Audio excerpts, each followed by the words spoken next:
Thanks for joining us today at this Magellan briefing. I'm speaking with the co-founder and lead portfolio manager, Hamish Douglass. Hamish, we've sent out a note recently titled The Great Compression. What do you mean by this? Well, Frank, over the last 18 months, I think we've seen some extraordinary events happen in markets. And I'm not just talking about equity markets, I'm talking about credit markets as well around the world. What we mean by the Great Compression is we've had a massive compression in risk premia in the world to what we think is almost unprecedented levels. This is a compression in risk premiums across asset classes. It's within credit and it's within equity markets. If you start in the credit markets, the spread, if you look at sovereign markets, the periphery of Europe looks quite dangerous to us at the moment. In absolute terms, if you look at Spanish and Italian bonds, they're yielding, 10-year bonds are yielding like approximately 2.5%. But what you've had is you've actually had the spread between German bonds and US Treasuries widen to the widest level since 1999. German bonds are now approximately 1% for a 10-year German bond. And then you've seen a compression between the interest rate between a German bond and maybe an Italian or French or Spanish or Greek bond compress right down very materially. So in absolute senses, they're very low, the rates, but the risk premia that the markets are now placing on for riskier parts of the credit spectrum are at very, very compressed levels. And if you look in the corporate credit world and you start thinking about high yield or junk credit, the compression we've seen there has been extraordinary in those markets. We're back to where we were in 2007 in terms of the risk premia being placed on riskier parts of the credit spectrum.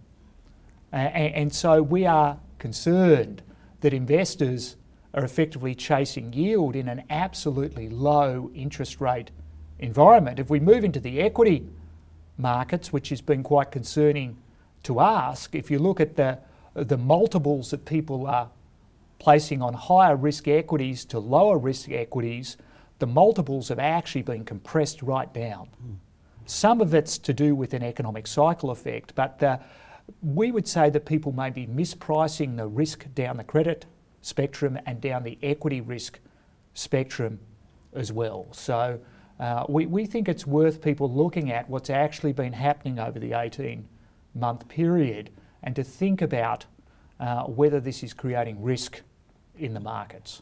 And so what are the downstream implications of this observation? Well, the downstream implications really, and it's hard to predict, we're in a very unprecedented point in history where we've had massive quantitative easing, particularly led out of the United States and actually out of the UK.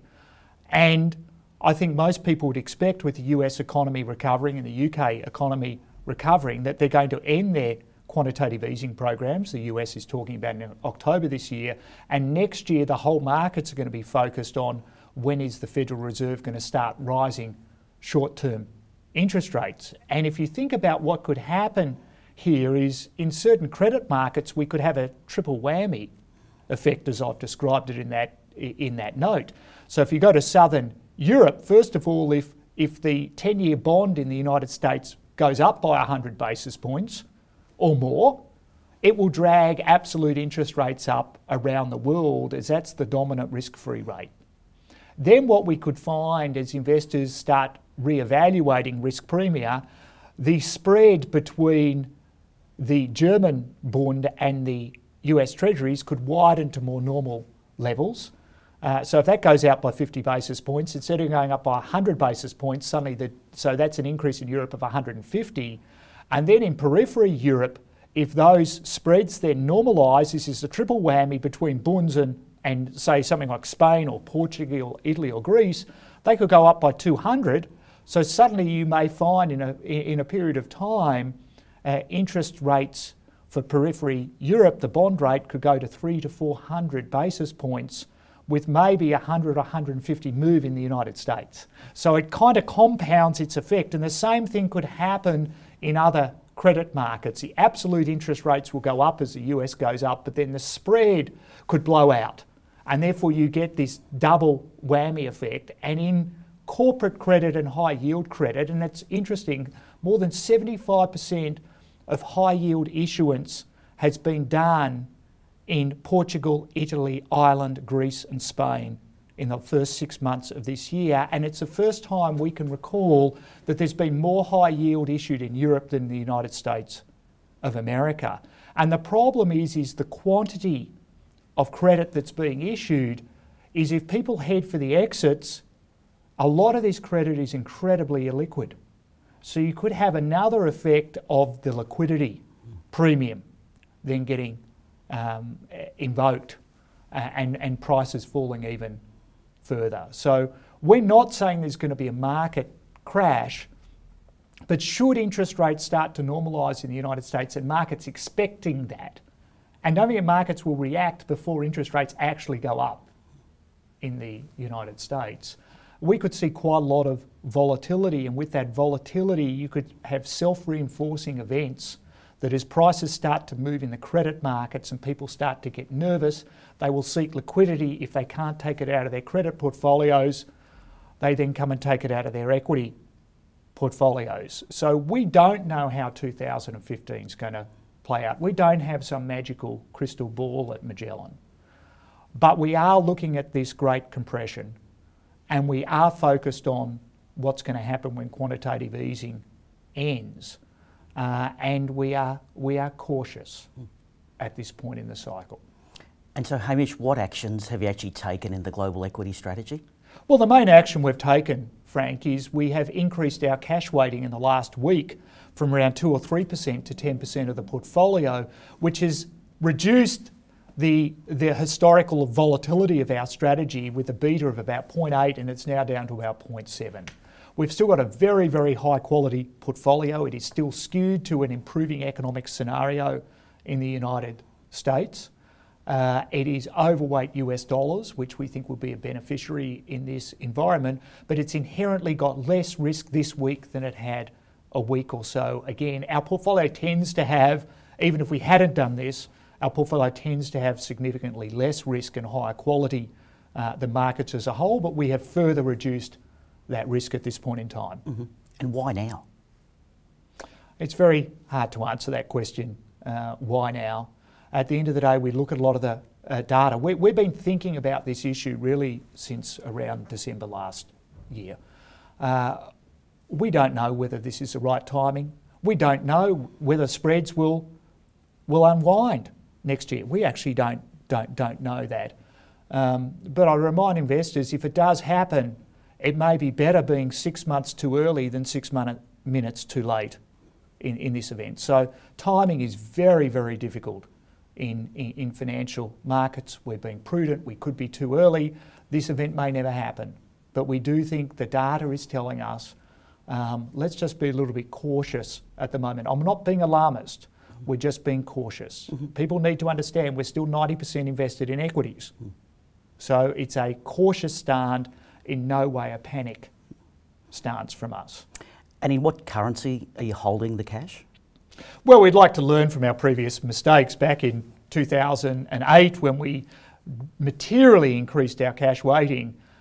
We actually increased our cash and left it in Australian dollars, which was rather a stupid thing to have done at the time. Going to cash proved out to be a smart thing, but where we took it was rather stupid. This time we have, in our global equity strategies, our cash is in US dollars. So the increase in cash we've put into US dollars, we would expect, we don't know, but we would expect if this event plays itself out, the US dollar is most likely to be strong relative to many other currencies of the world, and that's why we've chosen to leave it in US dollars.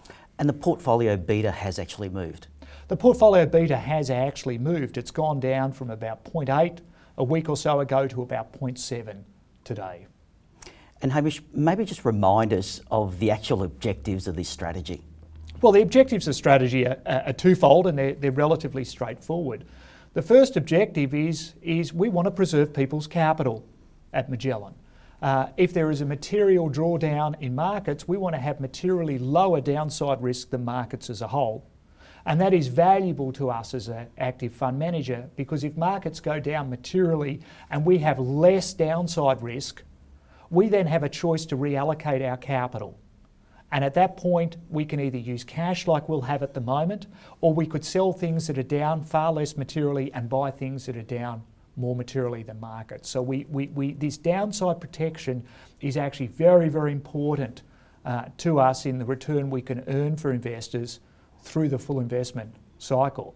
And the second part of our objectives, we frankly don't care about what benchmarks and indices do over short periods of time. We are very, very focused on the absolute return of our strategy. And pre-fees, we have set a through the investment cycle objective of a minimum return of 10% per annum. It is not a guarantee, Frank. We are not in any way guaranteeing investors will achieve 10% per annum. But we're not going to make excuses for what may happen at the end of quantitative easing or anything else. If we have this call wrong and we give up a little bit of return, we're not going to make excuse for that either. We think we're being very prudent. We think it's the right thing to do at this point of the cycle. And they're the objectives. Cool. And maybe comment on the last 12 months, Hamish? Well, the last 12 months has been quite extraordinary, really. In the last 12 months with this massive risk compression, we've seen some very large divergence in markets around the world. And if we look at equity markets, the lower risk part of markets, if we look at the big blue chip index in the United States, it was about 9 percentage points in the 12 months to 30 June behind the S&P 500 and their world MSCI.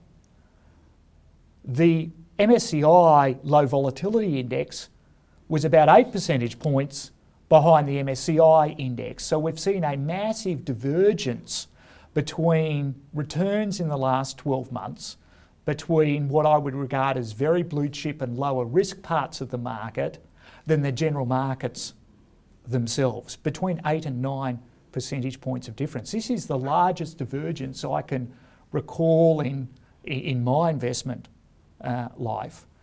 That's sending somewhat of a warning sign to ask, and it's very indicative of the risk compression that we have seen over the period. Of course, our strategy has had a similar divergence versus a broad index like the world MSCI, and frankly we look nothing like the world MSCI at all, nor are we match racing against it. We've seen a similar divergence. Our performance has been much more in line with the Dow Jones or the low volatility indices as a whole. And if you look at sectors over the last 12 months, we moved capital into IT. IT's been the best performing sector over the last 12 months. Healthcare is another big sector, the second best performing sector. But then the other sectors that did very well were things like energy and material industrials, where we have very limited to no exposure, limited in industrials but none in energy and materials. And the four worst performing sectors are very core sectors of ours, being consumer staples, financials, consumer discretionary and retail were all in the four worst performing sectors over the last 12 months. So I would say that over the last 12 months we have witnessed this risk compression in our strategy occurring. We tend to have a much lower risk strategy than the market. But measuring things over 12 months is not part of the game. Over 3 and 5 years, we are very, very happy, and we think the portfolio is well positioned, and hopefully is well positioned if there is some volatility over the next 12 months or so. Thanks, Hamish. A pleasure, Frank.